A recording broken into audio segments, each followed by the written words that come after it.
Bonds between people are the true source of power. Every person you love is a knife someone else can pick up and hold to your throat. You're the face they put on the wall, so nobody looks behind it. There is no scrutiny sharp enough to cut through what a person needs to believe. Try a shut-up jutsu for a change.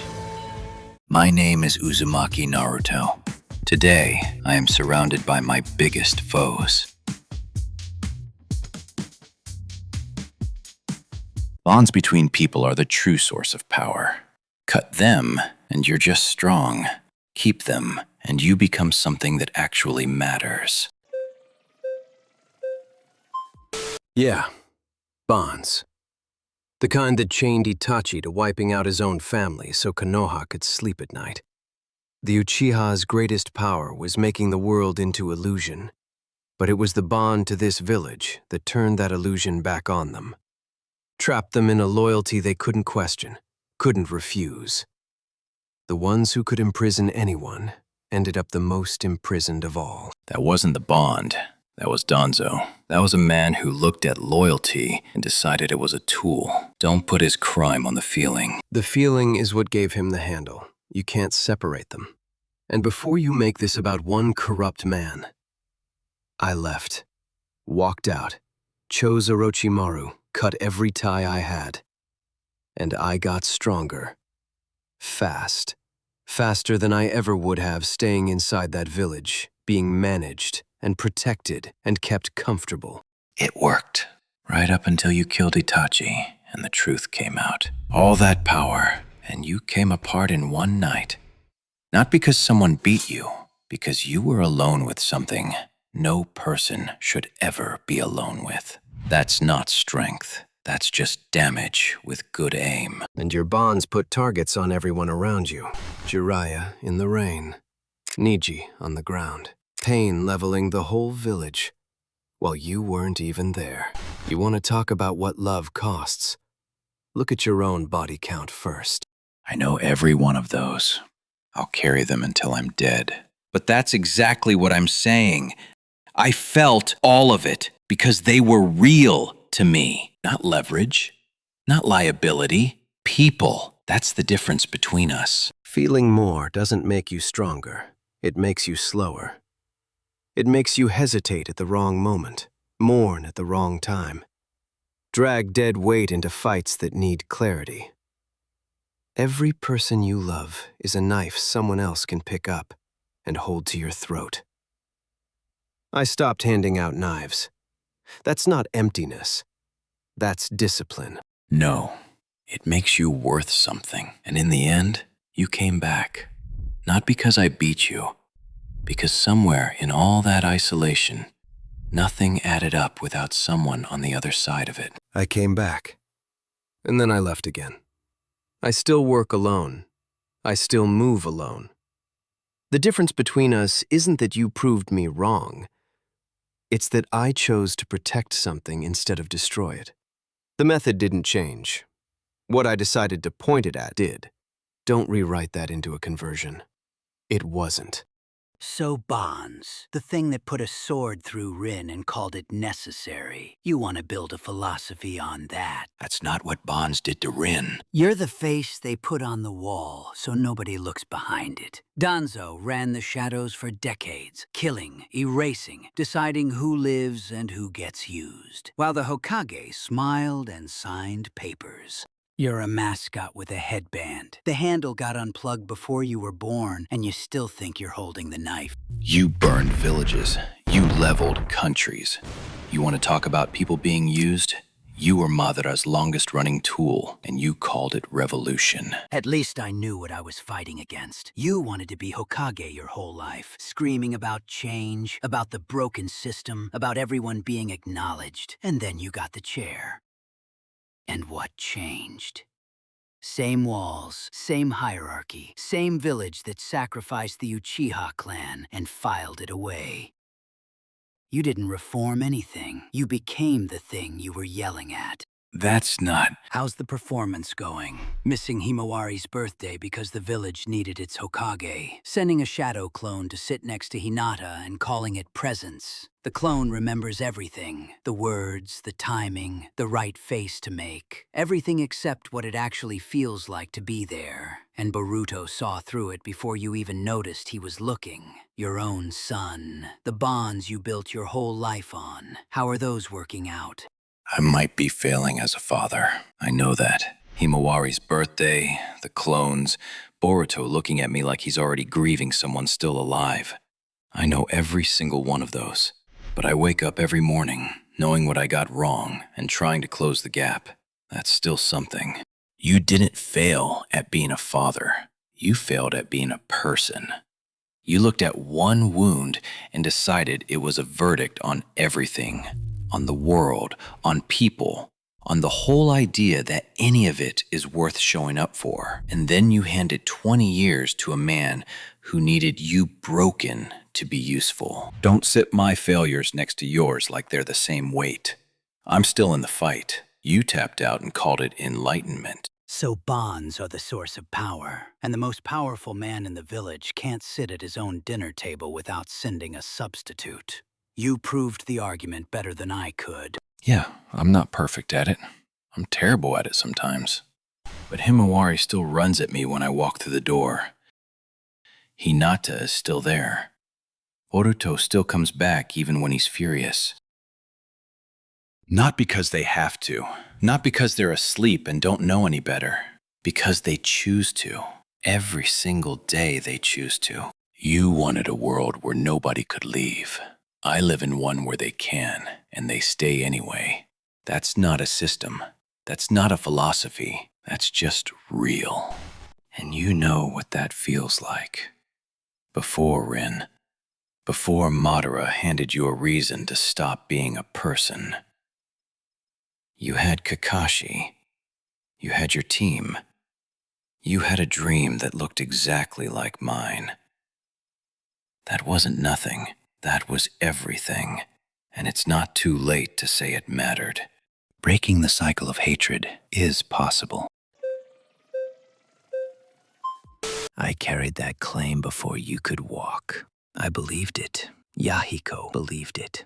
We bled for it, and the world answered with a kunai through his chest.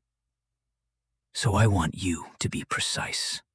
What exactly are you breaking the cycle with? Words. Belief. What? Understanding. You go to the source. You sit with it. You don't look away from it. I understood. That's what you're not hearing. I understood completely. I watched every attempt at peace fold, the moment it became inconvenient for someone with power. Understanding doesn't stop a nation from making a decision in a room you're not in. I learned that. Jiraiya-sensei never did. Sensei never stopped believing either. Even knowing everything you know, he kept writing, kept hoping one of his students would find the answer he couldn't. Jiraiya-sensei never stopped believing.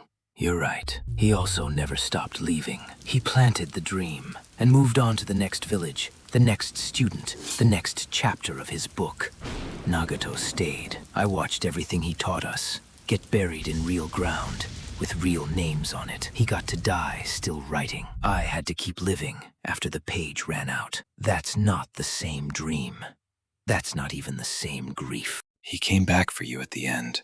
That mission cost him everything, and he didn't hesitate. Don't reduce him to someone who left.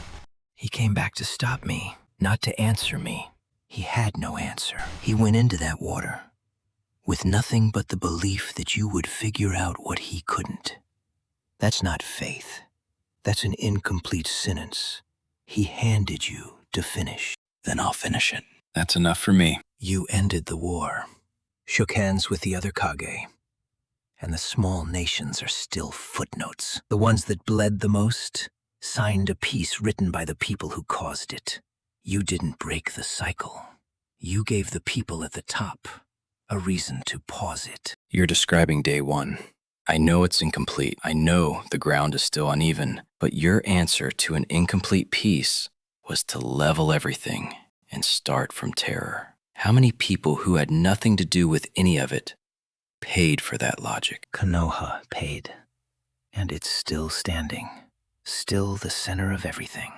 Still the village that sacrificed the Uchiha clan and kept its seat at the table. Then stay and watch what I do with it. You gave Jiraiya-sensei's dream everything. And when it broke, you decided the dream was the problem. I'm telling you, the dream wasn't wrong. The world just wasn't finished yet. Nagato is still in there. The kid who believed before the world gave him a reason not to. I'm not asking you to forgive anything. I'm asking you to believe one more time, just to see what happens. The world is a theater. Every person already knows their role. The grieving one, the righteous one, the one who decides enough is enough. They don't need to be told what to feel. They just need someone to open the right door at the right moment. I've never written the script. I've only ever held the door. You find people at their lowest, when they've lost everything, and they're sitting in the dark. You whisper that they're righteous, that their pain means something, that they were always meant to be the answer. And then you disappear back into the wall and watch them burn the world down, like you had nothing to do with any of it. That's not reading human nature. That's the oldest trick there is. The devil doesn't force anyone. He just shows up at the right moment and acts like he was never there. Madara Uchiha wanted peace, a man righteous enough to believe he'd earned the right to save everyone. So I gave him a reason. The Sage of Six Paths left a stone tablet, real wisdom, coexistence, patience, the slow, anonymous work of building something that outlasts you. I rewrote it, left enough truth that it read like scripture, changed only the answer. Infinite Tsukuyomi, total, final, a perfect solution that required exactly the power Madara already had. He questioned everything in his life, but he never questioned the tablet, not once, because there is no scrutiny sharp enough to cut through what a person needs to believe. He needed his grief to have been for something. He needed to be the answer. So it was. If it was inevitable, if people are just this trap waiting to be sprung, why did you have to rewrite anything at all? Why not point him at the real tablet and let it happen? The real tablet offered centuries of patience. No guarantee, no savior, no monument. Just anonymous work for people not yet born. What kind of man chooses that? You want to know what kind of person chooses the long road with no monument. The kind that plants a tree they'll never sit under. That's not weakness. That's the only kind of strength that actually builds anything. My father sealed a demon into his own newborn son and died doing it. Never saw what came next. Jiraiya walked into a fight he knew he'd lose. To send back information that might save people he'd never meet.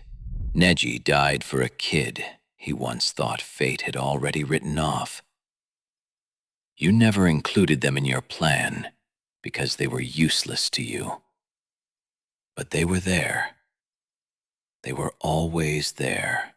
You rewrote the tablet because there was a version of Madara, the one that chose Hashirama once, the one that wanted to build something that might have said, "Fine, I'll be one of those people." You couldn't risk it, so you didn't give him the chance to surprise you. You're saying I feared what he might have chosen. I'm saying you rewrote a dead man's words to make sure one living man never got to find out. Forgiveness is stronger than justice. It takes more to let someone exist inside the world you're trying to build than to just remove them from it. You are a vessel. The Nine Tails was sealed into you as an infant, and the village that did it left you to rot in your own loneliness for 12 years. You didn't arrive at forgiveness. You needed it to survive your own childhood. Don't dress up a coping mechanism as a moral framework. Maybe, but I'm not the one who cut open children to stay young.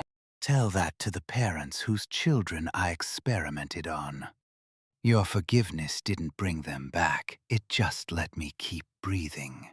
And you inherited a system that sacrificed entire clans and called it village policy. At least my ledger has my name on it. How noble yours must feel.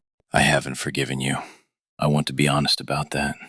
Every time I get close, I think about those kids, and I can't get there. Not yet. Maybe not ever. And yet, here I am. So, what exactly are you offering? Surveillance. Every lab, every experiment, every result through the Leaf's medical core.